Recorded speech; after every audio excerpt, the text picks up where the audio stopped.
దేవుని పరిశుద్ధ నామమునకు మహిమ కలుగునుగాక. ప్రిలారా, ప్రభునామను మీ అందరికీ వందనాలు తెలియచేస్తున్నాను. దేవుని వాక్యమును ధ్యానిందాము. 2వ సమూయేలు గ్రంథం 6వ అధ్యాయము 20వ వచనం.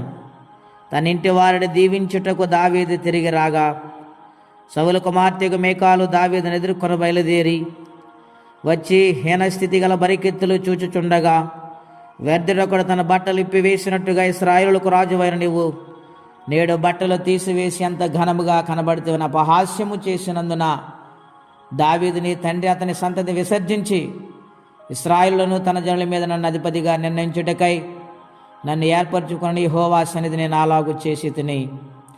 ప్రియమైన దేవుని బిడ్డలారా, బహు శ్రేష్టమైన సంగతులు ఉదయ కాల సమయంలో పరిశుద్ధాత్మదేవుడు మనతో మాట్లాడుచున్నారు. మందసము ముందు ఆయన ప్రయాణము చేస్తూ ఉన్నాడు. మందసము ప్రయాణమై దావీదు పట్టణానికి వస్తూ ఉండగా, దావీదు ఎఫోదును ధరించుకుని సామాన్యమైన వ్యక్తి వలె ఆయన నాట్యమాడుతూ ఆనందభరితమైన సంతోష కీర్తనలతో గానములతో నాట్యమాడుతూ ముందుకు సాగిపోతూ ఉంటే, సౌలు కుమార్తెని మీకాలు కిటికీల నుండి దావీదు మహారాజును చూసి హీనపరిచింది. దేవుని సన్నిధిలో నాట్యములతో ఆత్మతో నింపబడి సంతోషముతో మందసం ముందు నడుస్తున్న ఆయన చూసి ఎంతగానో ఆమె హీనపరిచింది. ప్రియులారా, అప్పుడు దావీదు అంచు ఉన్నాడు. తన కుటుంబమును దీవించటానికి వెళ్ళినప్పుడు ఆమె మాట్లాడినప్పుడు అంటూ ఉన్నాడు, నీ తండ్రి చేతిలోంచి రాజ్యమును తీసివేసి నాకు అనుగ్రహించిన దేవుని సన్నిధిని ఇంకా నేను నాట్యమాడుతూ గాన ప్రతిగానములు చేస్తూ ఆయన మహిమపరుస్తాను. నీవు ఎంతకంటే ఎక్కువగా నన్ను హీనపరిచినా నేను బాధపడను, భయపడను అని తనకు తాను తగ్గించినట్లుగా ఈ లేఖనాల్లో మనం చూస్తున్నాం. ప్రియా స్నేహితులారా, దేవుని మాట చెప్పినప్పుడు, దేవుని యొక్క సన్నిధిని ముచ్చటించినప్పుడు, సందర్భం వచ్చినప్పుడు, ఆయా సమయాల్లో మాట్లాడుతున్నప్పుడు నిన్నెవరైనా నిందిస్తున్నారా, హీనపరుస్తున్నారా? నీవు భయపడవద్దు. ఉన్నతమైన ఆశీర్వాదము నీ కోసము దాగి ఉంచాడు దేవుడు.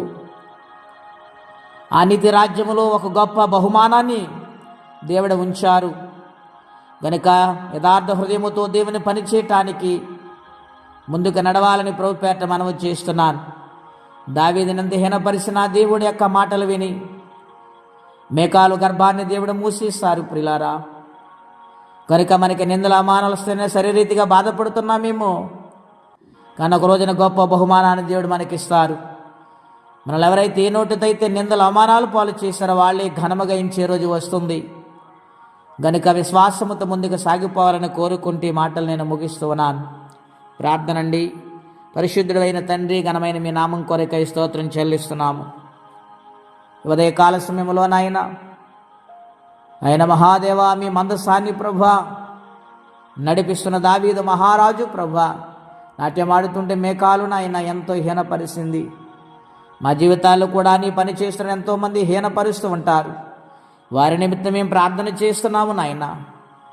వారిని క్షమించండి. ఇంకా మీకోసం మేము పనిచేవారికి మమ్మల్ని మార్చండి.